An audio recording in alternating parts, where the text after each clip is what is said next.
اتنا بڑا خوبصورت آسمان جس کے وزینا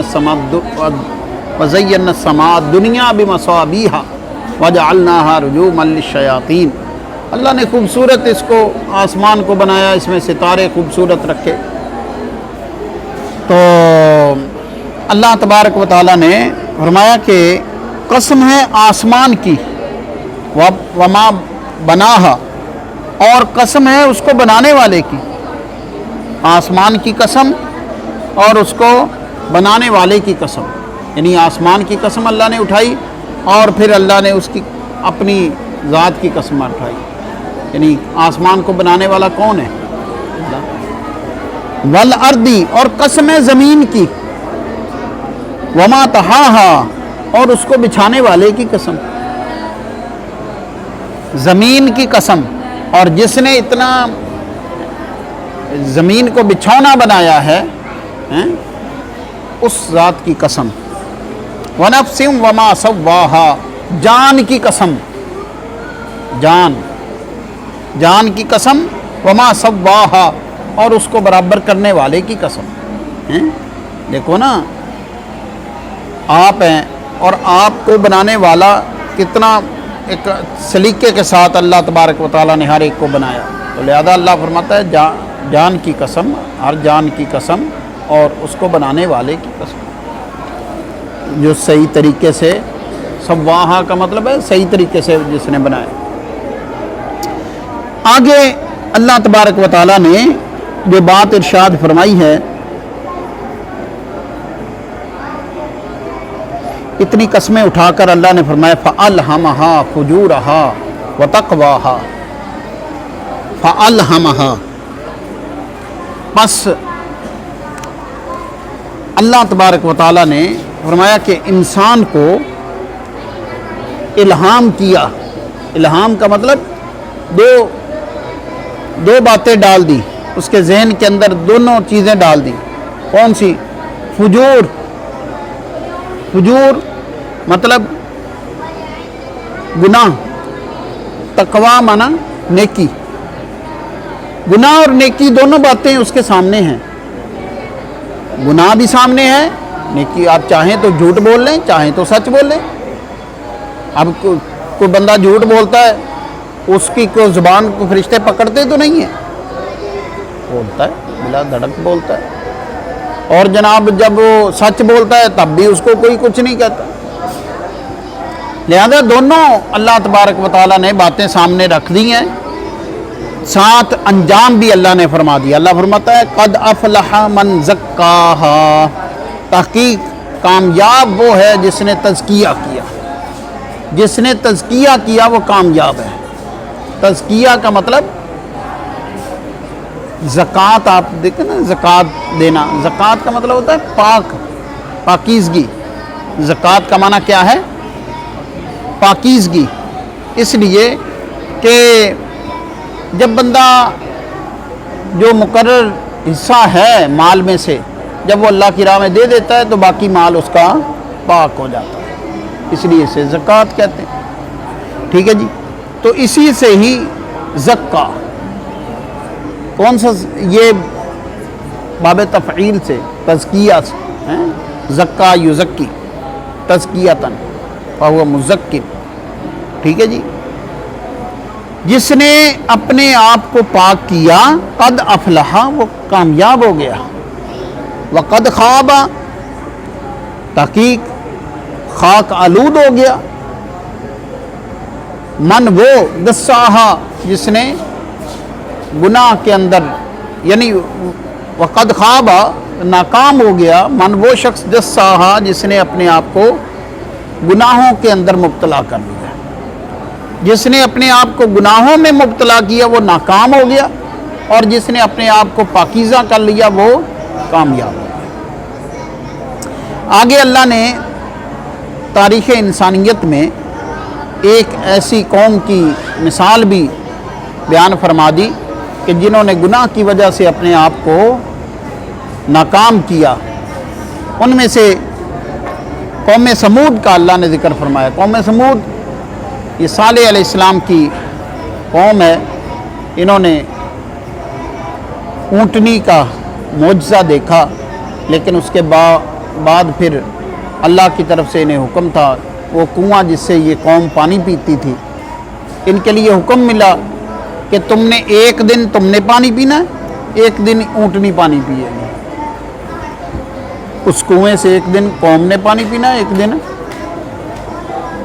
اونٹنی پیے گی۔ لیکن قوم سمود میں سے ایک بدبخت آدمی تھا، اس نے اس کے گٹے کاٹ دیے، اونٹنی کے گٹے کاٹ دیے، بغض میں آ کر گٹے کاٹ دیے، تو اس کی وجہ سے پھر وہ اونٹنی مر گئی۔ تو اس کو اللہ کی اونٹنی کہا گیا۔ جب اس قوم نے یہ کیا تو پھر ان پر اللہ کا عذاب آیا۔ جی تو یہاں پر حضرت علی رضی اللہ تعالیٰ عنہ کے بارے میں آتا ہے کہ نبی پاک صلی اللہ علیہ وآلہ وسلم نے ایک مرتبہ حضرت علی رضی اللہ تعالیٰ عنہ سے فرمایا کہ علی تمہیں پتہ ہے کہ پہلے لوگوں میں سے بدبخت کون تھا؟ حضرت علی رضی اللہ تعالیٰ عنہ عرض کرتے ہیں اللہ و رسول عالم، اللہ اس کا رسول زیادہ جانتے ہیں۔ تو نبی صلی اللہ علیہ وسلم نے فرمایا کہ علی پہلے لوگوں میں بدبخت وہ تھا جس نے صالح علیہ السلام کی اونٹنی کی گٹے یہ کونچے کاٹ کی تھی، وہ بدبخت تھا۔ اور پھر فرمایا نبی صلی اللہ علیہ وسلم نے کہ اے علی رضی اللہ تعالیٰ عنہ آپ کو معلوم ہے کہ آنے والے لوگوں میں بدبخت کون ہوگا؟ پھر وہی عرض کی کہ اللہ و رسول عالم، اللہ اس کا رسول بہتر جانتے۔ آپ صلی اللہ علیہ وسلم نے فرمایا علی آنے والے لوگوں میں بدبخت وہ شخص ہوگا جو تمہیں قتل کرے گا۔ اتنی بڑی بات حضرت علی رضی اللہ تعالیٰ عنہ کے بارے میں نبی پاک صلی اللہ علیہ وسلم نے بیان فرمایا۔ اللہ تبارک و تعالی نے قوم سمود کے بارے میں فرمایا کذبت سمود بطغواها، جٹلایا قوم سمود نے بطغواها، انہوں نے سرکشی کی، اذ انبعث اشقاها، جب کھڑا ہو گیا ان میں سے ایک بدبخت۔ کئی بڑے جرت کرتے ہیں نا جناب، وہ بدبختی میں آگے وہ کہتے ہیں جی ہم کرتے ہیں یہ، پھر کیا ہوا؟ لیکن وہ پھر کچھ لوگوں کی وجہ سے پوری قوم کو عذاب بھگتنا پڑتا ہے۔ اذ انبعث اشقاها، جب کھڑا ہوا ان میں سے ایک بدبخت، فقال لهم رسول اللہ، پس کہا ان کو اللہ کے رسول نے، یعنی صالح علیہ السلام ان کے جو پیغمبر تھے، انہوں نے کہا ناقۃ اللہ، اللہ کی اونٹنی۔ ناقہ عربی میں کسے کہتے ہیں؟ ناقہ، اونٹنی کو۔ اونٹنی کو عربی میں کیا کہتے ہیں؟ ناقۃ اللہ و سقیاہا، اللہ کی اونٹنی اور وہ پیئیں گے، یعنی ایک دن اللہ کی اونٹنی اس کنویں سے پانی پیے گی، ایک دن قوم پیے گی۔ فکذبوہ، پس انہوں نے جٹلا دیا، قوم نے اللہ کے، یہ ہو ضمیر کا مرجع جو نا رسول اللہ کی طرف ہے، رسول اللہ سے مراد صالح علیہ السلام، یعنی صالح علیہ السلام کی قوم نے ان کو جٹلا دیا، فعقروها، پس اس کے گٹے کاٹ دیے۔ جٹلایا صالح علیہ السلام کو، اور ان کو جو اللہ نے نشانی دی تھی اونٹنی کی، اس کے اونٹنی کے گٹے کاٹ دیے۔ فعقروها کا معنی کیا ہے؟ فدمدم علیہم ربہم بذنبہم فسواہا، فدمدم، دمدمہ کا معنی ہے اچانک، اچانک، پھر اچانک علیہم ان پر ان کے رب کی طرف سے عذاب آیا۔